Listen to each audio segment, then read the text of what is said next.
Hello, welcome back. Today I'm going to be reading from my blog. I have a blog about living with autism, and it is called Awesome Super Diary. ASD, like Autism Spectrum Disorder. I've thought of changing the title, and I may. We'll see. Also, there are children just outside this window here, playing with what looks like a basketball. I'm sorry if you can hear them bouncing the ball or making whatever noises children playing outside might make. Hopefully, that isn't disruptive.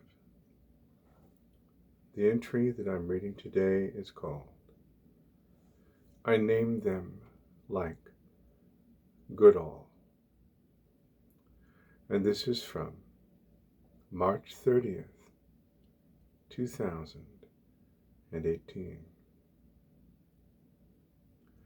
My mother-in-law died Wednesday. Thursday, there was a viewing.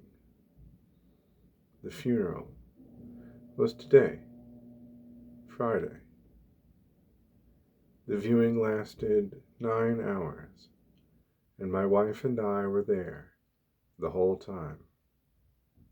I met many people I may never see again, and almost certainly won't remember. I was able to spend some time with my niece and nephew. I took a Klonopin, and I think it might have helped me with my anxiety.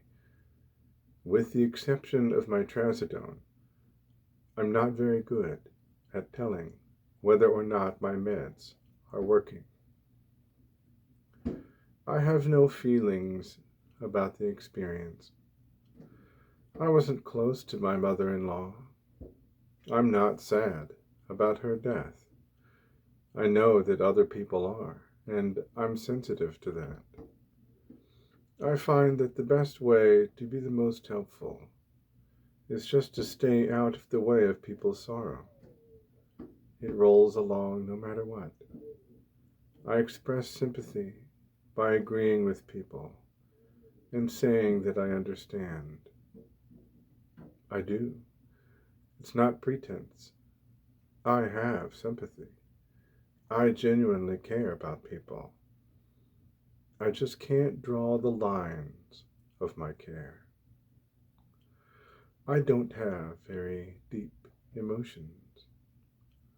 My feelings can reach a level of intimacy, or rather, a level of intensity.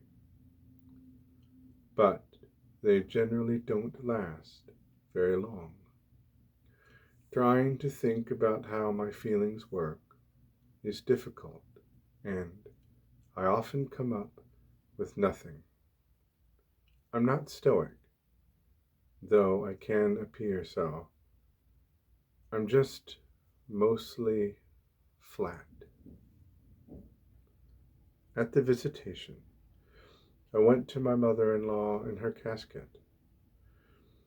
I touched her hand and thought about how she used to play piano. I looked closely at her face and tried to remember it moving. I didn't experience any feelings. I thought about how we define the self and the things we imagine about souls, spirits, or similar vital energies that may survive death. Considering the corpse in the box left me with no stronger emotions than those I feel when I do the dishes or look through Netflix for something to watch. I wonder what it'll be like when my dad dies. Will I suddenly understand why everyone else, seeing Fern lying dead in nice clothes, was somehow existentially moved. I tried to help my wife. She's sad now. I want to make her sadness go away. I care about her, and I want her to be happy. Also, sad people annoy me. I don't like that about myself, but it's there. Other people go about their lives living under glass. I'm on the outside, looking in. Their important things seem small to me. Their normal sorrows seem unnecessary. Perhaps Jane Goodall is a better example. I understand the apes. I make good guesses about them. I've lived with them my whole life. Still, no matter how much I understand about ape society and how much I care for their happiness and well-being, no matter how like them I am, at the end of the day, I am simply not the same kind of ape.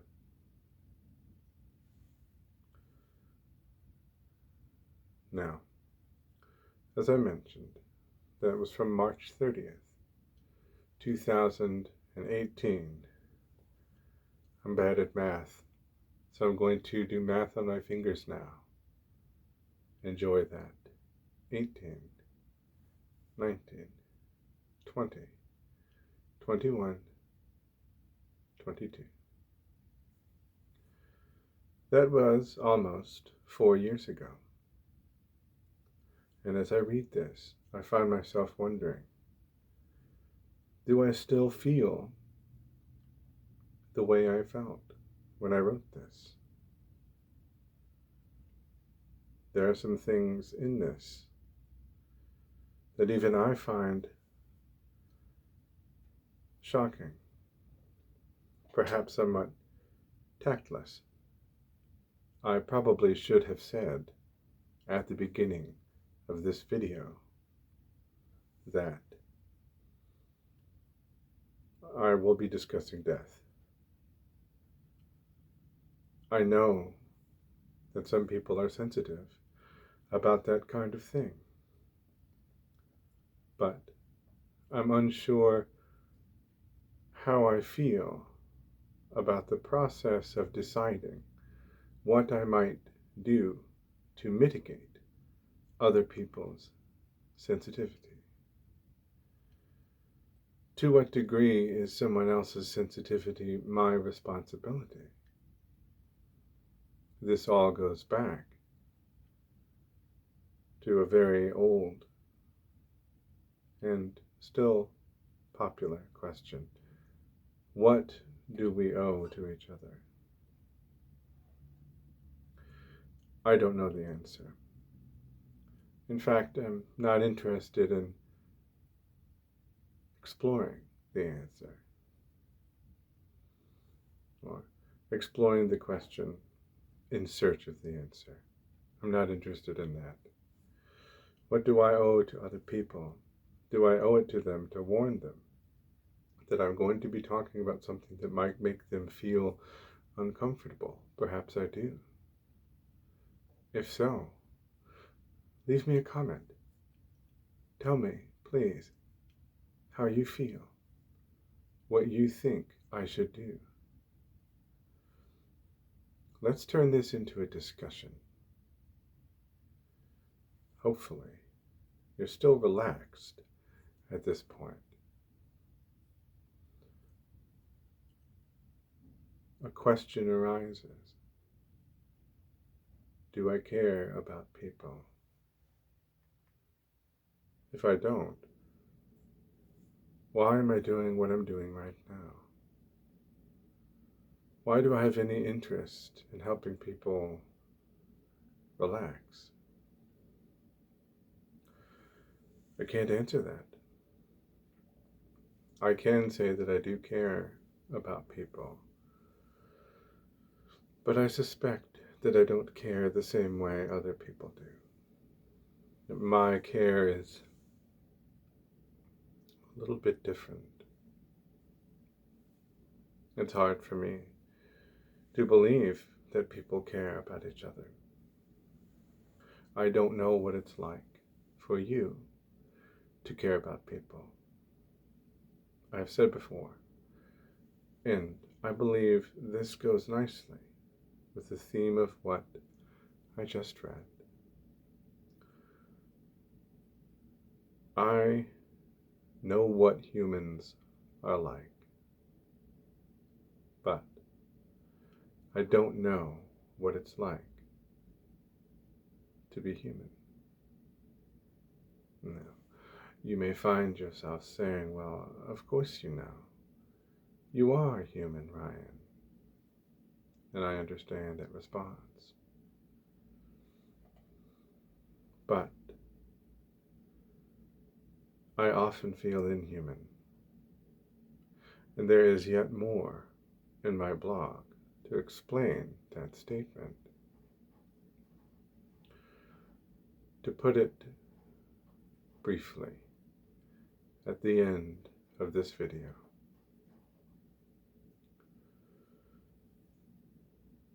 at one point in time, there were other kinds of humans. Homo neanderthalensis, Denisovans or Denisovans. I'm not sure how to pronounce that word, but that's neither here nor there. My point is, those individuals, those species, or subspecies, whichever they may have been, are dead. And the only subspecies of Homo sapiens that is recognized today is Homo sapiens sapiens. This is also called the modern human. I don't consider myself to be such an organism. And I know that is a very unusual thing to say. But hopefully, it is not just unusual, but evocative enough to inspire you to continue watching this series in which I read from my blog, Awesome Super Diary. All right, I think I'm going to stop there and be nice and mysterious today. I hope that you're getting some value from these videos, that you think that I'm saying interesting things, or that you at least feel relaxed when you hear